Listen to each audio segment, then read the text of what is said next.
Puji Tuhan, Shalom, salam sejahtera dari Tuhan Yesus Kristus menyertai kita semua, amin, amin. Wow, puji Tuhan, Tuhan punya banyak cara, Tuhan punya sejuta jalan untuk menolong kita, katakan amin. Tuhan sangat mengasihi kita, katakan amin. Ya, Tuhan sangat mengasihi kita, bahkan Tuhan memeluk kita, seperti Bapa kepada anak-anaknya. Kita membuka Alkitab kita, Injil Markus 7 ayat 21.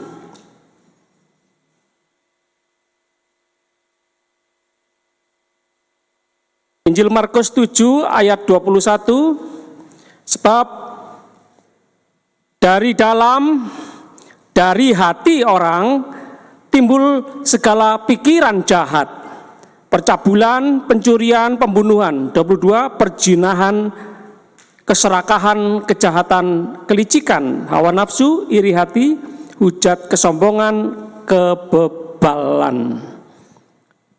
Banyak kejahatan, dosa yang tertulis di sini itu timbul dari dalam, timbul dari hati. Sudah timbul dari dalam, apalagi ditambah dari luar. Tambah diberi makan, tambah diberi vitamin, tambah dikasih baca-bacaan, permainan-permainan, tontonan-tontonan, video-video yang tambah membuat orang berbuat jahat. Waduh, jangan, ya. Di sini ada kata-kata tidak ada penghapus, no delete, no eraser. Pensil bisa dihapus, bolpen bisa dihapus, ada tip X, ada stipo. Ya. Komputer, laptop, HP ada delete, ada penghapusnya. Tapi dari dalam hati, dari otak pikiran kita, ini tidak ada penghapus ini. Apa yang kita tonton, apa yang kita baca, apa yang kita lihat, apa yang sering kita saksikan ini masuk terus, tersimpan terus. Tidak bisa dilupakan. Bagaimana Pak aku bisa melupakan? Tidak ada caranya. Tidak ada penghapus. Makanya hati-hati dengan yang kita lihat, hati-hati yang kita tonton, hati-hati. Kalau sudah salah lihat, salah tonton, jangan terus mendeli, jangan terus lihat. Ya. Sekali lagi soal bacaan pornografi, majalah porno, video porno, hati-hati. Ya, saya dengar dari anak kita ada WA grup pornografi, WA grup video porno loh. Ya apa? Segala macam cara digunakan iblis untuk menghancurkan keluarga kita, pekerjaan, pelayanan kita, kehidupan kita, bangsa kita, negara kita. Ya, musuh dari dalam ini, musuh dalam selimut ini. Hati-hati. Pornografi merusak otak. Sebagian orang jenius, tapi menuju kerusakan otak. Jadi kita, anak-anak kita yang kurang jenius, IQ-nya yang kurang tinggi, pas-pasan, ngepres, ya, enggak apa-apa. Yang penting kita pastikan kita dan anak-anak cucu kita tidak terikat dengan yang namanya dosa pornografi ini. Ya. Kita, anak-anak kita bisa jatuh dari sepeda, kecelakaan sepeda motor bisa, kecelakaan mobil bisa, gagal otak, masalah otak bisa, tapi bisa pulih. Dilatih, diobati, dilatih. Waktu terus berjalan, lama-lama bisa pulih kembali, bisa pulih. Tapi kalau tiap hari nonton pornografi, itu sama dengan kita kecelakaan tiap hari. Belum pulih kecelakaan, belum pulih terbentur, belum pulih kecelakaan, belum pulih gagal otak lagi, belum pulih gagal otak lagi. Itu keadaan kita, keadaan anak cucu kita sekarang ini. Orang tua kecanduan majalah pornografi, video porno, anak-anak di game-gamenya itu juga mengandung kekerasan pornografi juga. Anak-anak sibuk dengan game, sibuk dengan HP, dengan gadgetnya sendiri. Orang tua sibuk kerja. Sibuk orang tua pelayanan, tidak ada waktu. Saya ingin sama-sama kita memperbaiki, terjadi pemulihan hubungan antara anak-anak dan orang tua. Ada waktu, ada hubungan yang intim, lebih intim, relasi yang lebih baik anak-anak dengan orang tua. Ya. Ngobrol bersama, main bersama, jalan-jalan bersama, olahraga bersama gitu.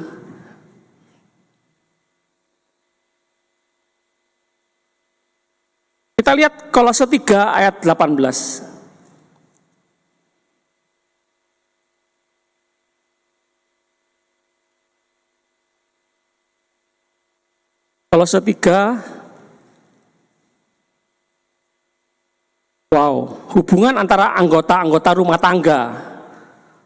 Wow, apa hubungannya dengan bisa menghilangkan kebiasaan buruk? Apa hubungannya dengan meniadakan yang namanya kecanduan-kecanduan yang mengikat kita, ikatan-ikatan yang membelenggu kita, yang memasung kita, membuat kita nggak bisa lepas, adiktif, kecanduan, ya.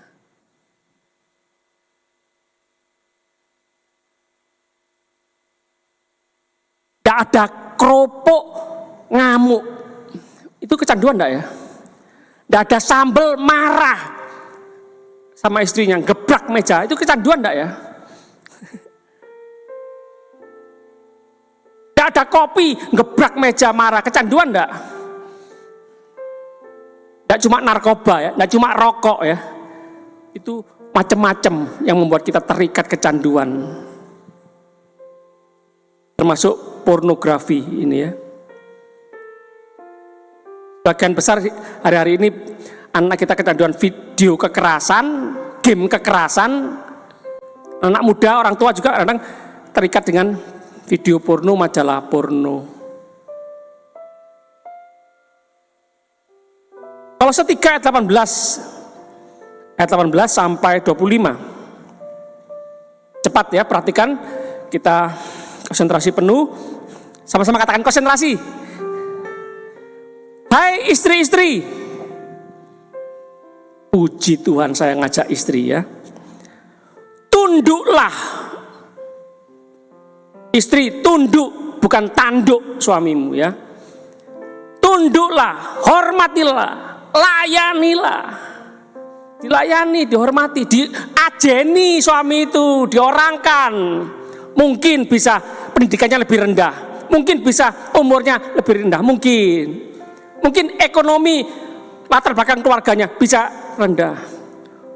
Mungkin bisa dari suami, bisa dari desa, keluarga miskin, bisa.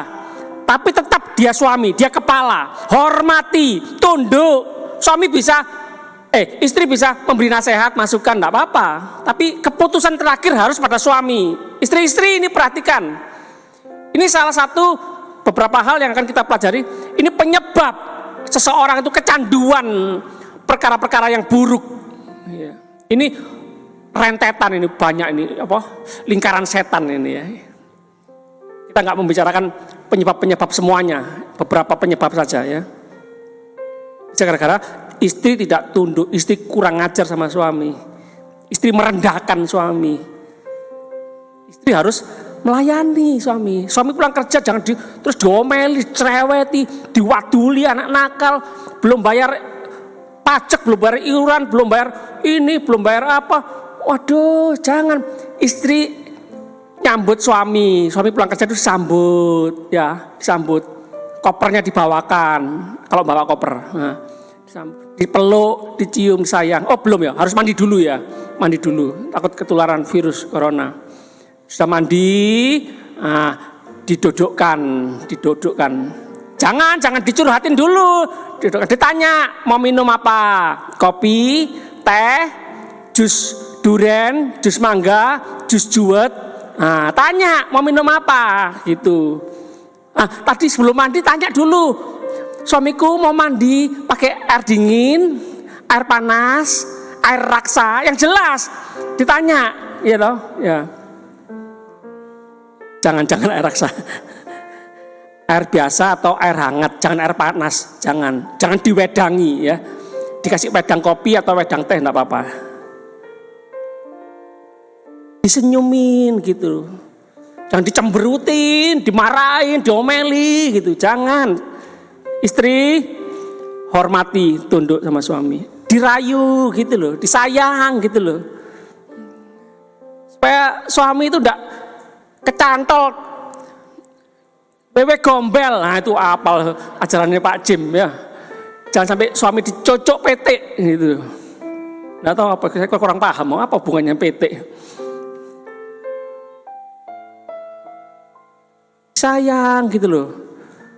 Di tempat kerja suami, selamat pagi Pak, oh dilayani, dihormati, disenyumin, mau minum apa, di rumah dimarahin, domelin terus, ya pantas suami gak kerasan, jangan ya.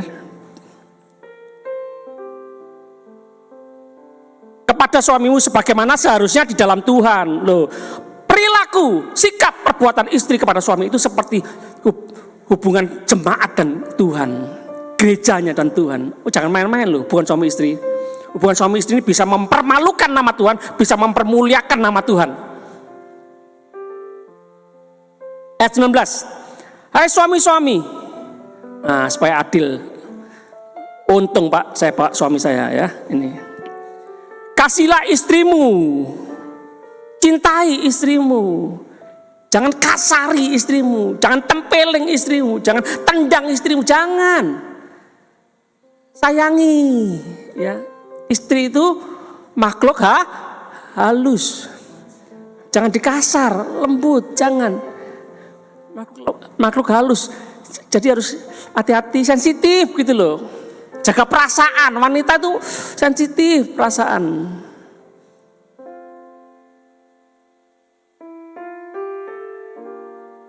Gak usah apa istriku kok goblok sih, gak usah gitu, itu sudah sakit hati. Gak usah gitu, gini aja loh, masa gak bisa sih, orang normal lah bisa loh, itu aja agak halus ya, tapi itu nyakiti juga ya, berarti sama dengan istri gak normalan ya. Hati-hati kalau sudah menikah ini, seringkali cobaan kita suami istri itu melihat kekurangan, kelemahan, kejelekan, kesalahan itu. Kalau pacaran, baiknya toh yang dilihat, ya. Apa yang kita ingat? Kalau injak kakinya, enggak apa-apa, sorry, enggak apa-apa. Kalau sudah menikah, mau tahu gak ketok, matamu di mana? Nah, ya ini bedanya, ya. Saya ingatkan terus, kita terus belajar, berusaha sungguh-sungguh berusaha. Suami istri, ayo terus pacaran, ayo. Pikir baik-baik sebelum bicara, sebelum bertindak. Jangan cuma berpikir baik-baik, direncanakan baik-baik. Waktu pesta pernikahan, sebelum pesta pernikahan, jangan. Untuk memelihara pernikahan setiap hari ini loh, perlu dirawat, dijaga, dipelihara. Pas terjadi kekerasan dalam rumah tangga.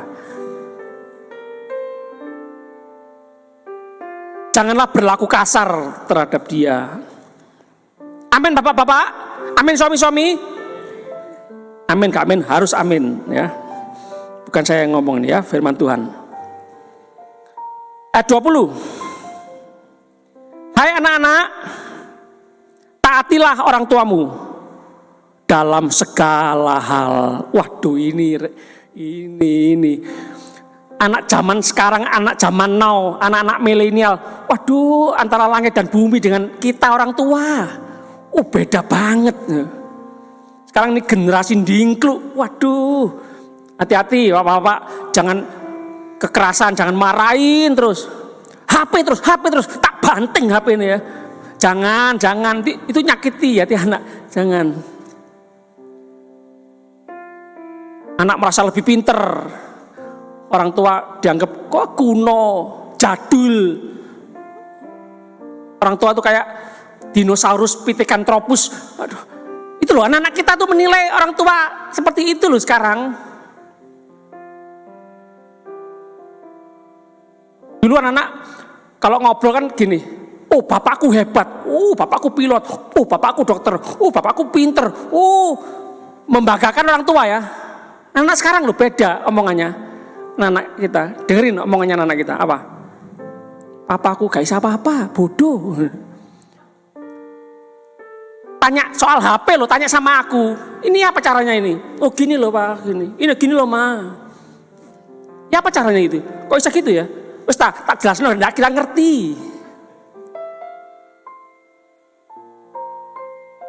Makanya kita diingatkan di gereja kadang, jemaat Tuhan, konsentrasi, HP matikan ya, konsentrasi penuh. Loh, sudah konsentrasi penuh loh, lihat, perhatikan, dengerin. Loh, saya enggak ngerti kadang-kadang loh. Anak kita beda. Sambil nonton, sambil dengerin, sambil main HP. Ngerti, pinter. Ya. Multitasking, multi apa lagi? Hah? Jadi sebaiknya disarankan ini. Pesan Insinyur Jarod Wijanarko, ya. Jangan taruh HP-nya, belajar sungguh-sungguh. Jangan. Beda zaman anak sekarang ini beda, ya. Bisa sambil belajar dengerin musik, sambil nonton, sambil main HP, bisa. Meskipun mungkin tidak semua ya. Wah, seneng. Begitu Pak Pendeta, khotbah itu terus ya. Nah, ini khotbah ini, kebenaran ini bukan untuk saling menyalahkan ya. Anak-anak, taatilah orang tuamu dalam segala hal. Seperti khotbah tadi itu ya. Hati-hati anak-anak. Tuhan beri panjang umur, beri panjang umur. Tidak menghormati orang tua, tidak menghargai orang tua, kurang ajar sama orang tua, minta panjang umur. Itu mencobai Tuhan. Anak-anak, hormati orang tua. Jangan goblok-goblokkan orang tua, jangan. Doakan. Orang tua perlu didoakan. Orang tua juga punya masalah dengan orang tuanya. Orang tua kita punya masalah dengan kakek neneknya. Ya, ini harus saling mengampuni, saling memperbaiki, saling mengasihi. Kalau enggak, terus dosa turun-menurun, saling menyalahkan, saling mengerasi. Kok saling mengerasi apa ya? Saling melakukan kekerasan terus turun-temurun. Jangan ya, kita mau patahkan kutuk ini ya. Kutuk dosa turunan.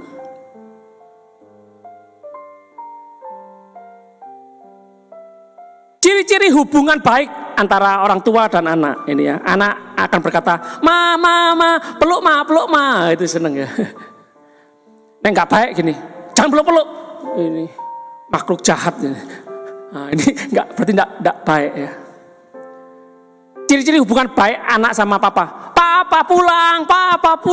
Oh, dengar grem, itu sudah tahu, hadiratnya sudah terasa. Papa pulang, bawa oleh-oleh, papa pulang, gendong pak. Itu hubungan baik sama orang tua. Hati-hati, istri-istri kadang-kadang salah ngomong sama anak-anak ya. Awas, papa pulang, ayo, papa pulang. Loh, kok malah ditakut-takuti ya? Ini papamu atau papanya atau Herodes ini? Ini papa atau Herodes? Jangan ditakut-takuti ya.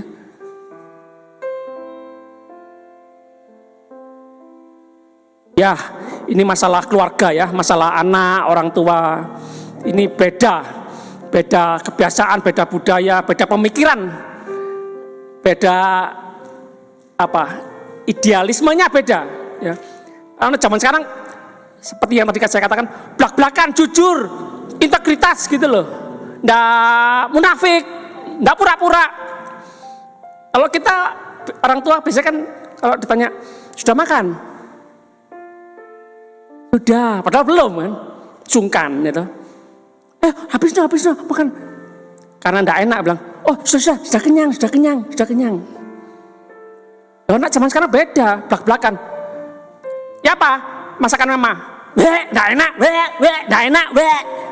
Terang-terangan belak-belakan. Loh, bagi kita orang tua ini kurang ajar ini, ya, enggak sopan ini. Enggak, bagi anak zaman sekarang ini belak-belakan apa adanya, jujur gitu loh. Anak milenial malah menilai kita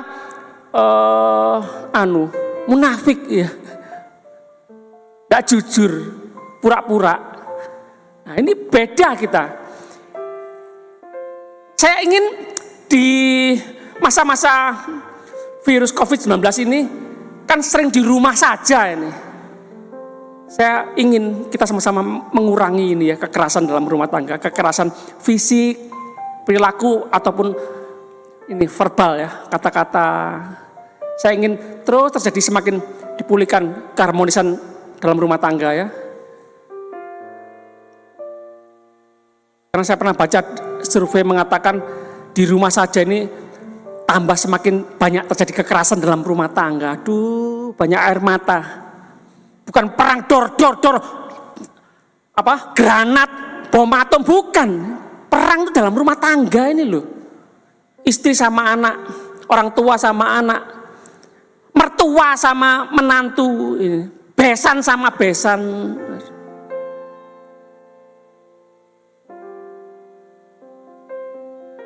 Ayat 21. Hai bapak-bapak, janganlah sakiti hati anakmu, supaya jangan tawar hatinya. Aku lo kemarin dikaplok papaku, aku diantem papaku. Oh iya podo aku yo. Tapi anak zaman dulu jarang sakit hati ya, mendam gitu, jarang ya. Ya ada. Zaman sekarang loh, anak-anak milenial sekarang nggak usah dikaplok, dipukul. Orang tua nggak nepati janji loh, bisa luka batin, sakit hati, memendam, mempengaruhi studinya, mempengaruhi prestasinya. Nak, nggak jadi jalan-jalan ya. Nak, nggak jadi main bersama ya. Nak, nggak jadi main catur ya. Nak, nggak jadi main halma ya. Nak, nggak jadi main monopoli ya. Nak, nggak jadi renang ya. Papa ada kerjaan mendadak. Papa ada pelayanan mendadak. Oh ya Pak, enggak apa-apa. Tapi sakit karena menghormati orang tua. Tapi mendam. Nah, tapi ada enggak belak-belakannya ternyata ya. Anak milenial enggak jujurnya ya. Seharusnya kan jangan Pak, enggak mau aku.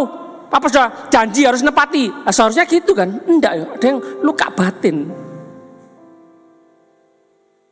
Gara-gara cuma enggak menepati janji. Yuk, para orang tua ingat-ingat yuk. Janji apa yang belum ditepati kepada anak cucu kita? Gentleman, hebat. Maaf ya nak. Orang tua kok minta maaf sama anak. Orang tua kok minta maaf sama cucu. Oh, teladan yang bagus. Maaf ya nak.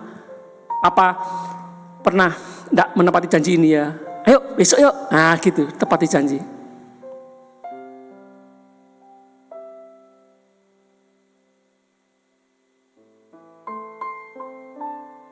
Seperti pujian tadi, bagus sekali, seperti Bapak yang memeluk kita ya. Anak-anak perlu dipeluk ya. Perlu digandeng, perlu digendong, diuncal-uncal no gitu ya. Ya kalau kecil, kalau sudah besar enggak kuat ya. Jalan-jalan sama-sama, olahraga sama-sama, nonton bareng sama-sama.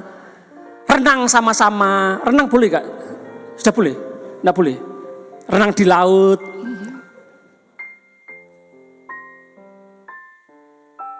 Itu dibutuhkan anak. Jangan cuma dimarahi. HP entok. TV tok. Jangan. Carikan aktivitas lain. Ajak bersama-sama gitu loh. Main bersama, perjalanan setengah jam pulang pergi, sudah 2 jam dia enggak main HP kan, enggak terasa. Gantikan yang disenangi dengan yang disenangi. Jangan gantikan yang disenangi dengan yang menyengsarakan dia, yang membuat dia menderita. Jangan. Berhenti main HP. Ayo. Bantu mama ngosek WC. Nah itulah ganti kesenangan dengan penderitaan. Jangan.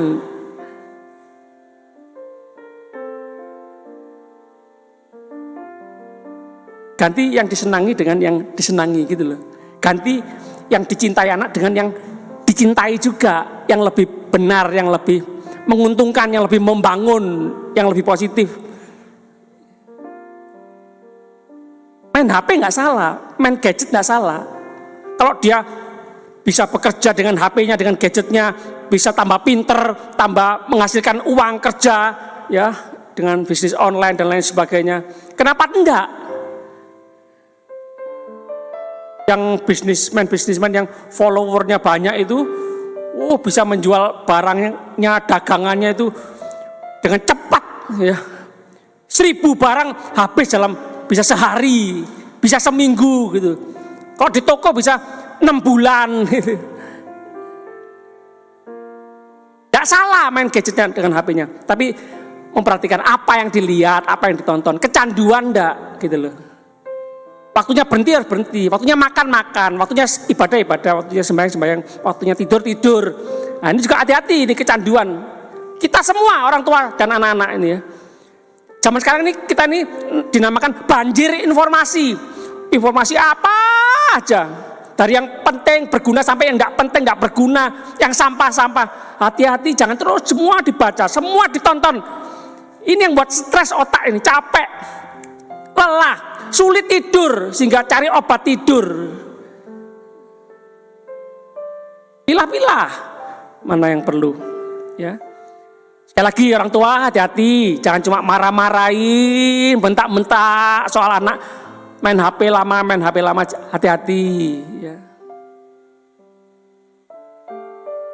Kalau kita orang tua, yang kita takuti apa? Gendruwo, kuntilanak, sundel bolong, setan takut ya. Anak sekarang tuh yang ditakuti kalau nggak punya HP itu yang ditakuti, jangan. Itu HP itu penting bagi anak-anak. Sekali lagi jangan dibanting HP-nya, jangan nanti kita rugi sendiri loh. Kita nanti melikan lagi karena sekolah kan butuh HP ya, online. Jangan, jaga emosi, jaga amarah. Gantikan amarah dengan kekuatan melakukan yang baik. Bisa enggak? Papa ini contohnya marah ini. Aduh, jalan-jalan sama istri, sama anak perempuan ini pusing nih, stres aku. Darahku mau naik, tekanan darahku mau naik ini. Jalan, mau beli apa sih? Lihat itu bagaimana ini toko, ada berapa ratus toko nih, mall segini gedenya, berapa lantai ini, kok lihat. Belum lagi TP1, TP2, TP3, TP4. Lihat. Nanti kembali lagi ke toko yang pertama, lihat, pegang. Wes beliau, nggak usah lihat harga, wes tak bayari wes beliau. Kadang-kadang jawabannya apa? Apa bapak ingin jawaban apa? Ya terima kasih Pak, terima kasih suamiku gitu ya. Kadang jawabannya nggak enak loh, terutama anak milenial. Jangan banyak omong gitu. Nah ini blak-blakan anak-anak. Kalau orang tua mendengar gak sopan ya, blak-blakan.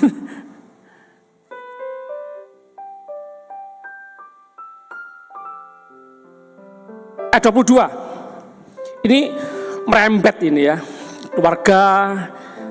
Dari keluarga ke pelayanan, ke pekerjaan, dari hubungan keluarga orang tua anak, suami istri sampai ke hamba ketuan ya. Wah, waktunya habis ya. Hai hamba-hamba, taatilah Tuhanmu yang ada di dunia ini dalam segala hal, jangan hanya di hadapan mereka saja untuk menyenangkan mereka, melainkan dengan tulus hati karena takut akan Tuhan. Apapun juga yang kamu perbuatlah dengan segenap hatimu seperti untuk Tuhan dan bukan untuk manusia. Kamu tahu bahwa dari Tuhanlah kamu akan menerima bagian yang ditentukan bagimu sebagai upah. Kristus adalah Tuhan dan kamu hambanya. Barang siapa berbuat kesalahan, ia akan menanggung kesalahannya itu karena Tuhan tidak memandang orang. Amin. Kita tutup Alkitab kita.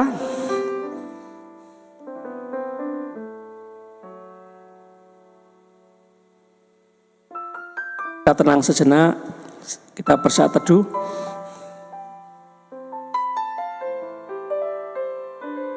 Roh Kudus menolong kita. Roh Kudus memberikan kekuatan kepada kita untuk kita mampu menanggalkan segala dosa yang merintangi, terutama ikatan belenggu dosa, pornografi, game kekerasan. Ini mengganggu pribadi kita, mengganggu otak kita, sehingga kondisi otak kita itu seperti orang gegar otak, seperti habis jatuh di aspal, habis kecelakaan. Kita kan tidak mau merusak diri sendiri kan? Kita tidak mau merusak, tidak mau menghancurkan keluarga kita kan? Kita tidak mau merusak, menghancurkan pekerjaan, pelayanan, studi kita kan? Tuhan ingin kita mengalami pemulihan ini. Lepas dari belenggu dosa, ikatan dosa, lepas dari kecanduan apapun yang mengganggu, merintangi kita untuk lari sampai pada tujuan. Tuhan Yesus berkata, makananku ialah melakukan kehendak Bapa. Kuduslah kamu sebab aku kudus. Tuhan Yesus telah menguduskan kita. Status kita jelas, kita adalah orang-orang kudus. Layak bukan? Pantas bukan kita hidup dalam kekudusan? Oh haleluya. Jangan sia-siakan anugerah Tuhan. Hidup ini mahal. Hidup ini anugerah Tuhan. Hidup ini tak tergantikan oleh ratusan juta, miliar, triliun. Hidup ini pemberian Tuhan. Tuhan ingin kita hidup, benar-benar hidup. Menikmati kehidupan yang sungguh-sungguh hidup. Yang hanya di dalam Yesus Kristus Tuhan. Haleluya. Tuhan, kami sama-sama angkat tangan di hadirat Tuhan. Kami mau lebih banyak berserah pasrah sama Tuhan. Apa kata Tuhan kami mau lakukan? Apa kata Tuhan kami mau taati? Kami mau ganti hobi kami Tuhan, menyenangkan Tuhan, melakukan kehendak Tuhan, mentaati firman Tuhan. Itu suatu kehormatan bagi kami Tuhan. Kami melaksanakan perintah Raja di atas segala raja, Tuhan yang punya kuasa di surga dan di bumi. Terima kasih Tuhan, terima kasih. Sebentar kami pulang dengan sukacita, membawa damai sejahtera dari Tuhan Yesus Kristus. Anugerah Tuhan melimpah seumur hidup kami. Kami berdoa percaya demi nama Bapa, Putra, dan Roh Kudus, dalam nama Tuhan Yesus Kristus. Haleluya. Sama-sama katakan amin. Izinkan saya sampai di pintu keluar.